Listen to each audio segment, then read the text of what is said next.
I was thinking about limits today and how that's what actually makes riding a one-wheel addictive. Let me explain. Many are frustrated when they first get a one-wheel and crash because they don't understand its limits. They might over-accelerate up a hill or try to go faster than the motor can carry them and end up nosediving. They don't understand what just happened. They just crossed a limit that they did not know existed. The form factor of a one-wheel limits the space available for a motor and batteries, and so therefore the power is limited. Future Motion, the company that makes the one-wheel, also designed it to meet the same limits that a Class 1 e-bike in the United States is legally limited to, for motor power and speed. This allows the one-wheel to be safely ridden along with other trail users on bike paths and single tracks with similar risks. And so the intention is to be able to ride a one-wheel wherever you can ride an e-bike. And for Future Motion, to have as many customers as possible for the one-wheel by keeping it legal to ride.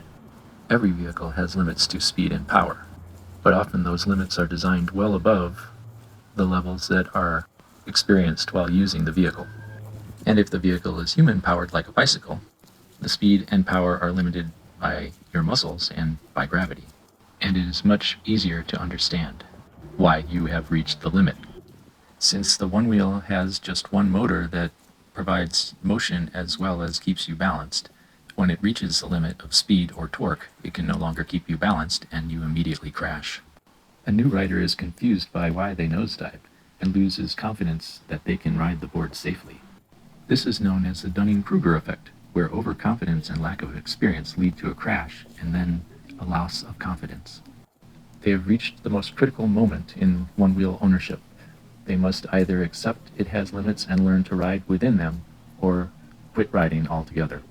For those that keep riding, confidence builds as you gain experience and knowledge on how the board works, and your muscle memory takes over to automatically recover from many of the things that used to cause you to exceed the limits of the board.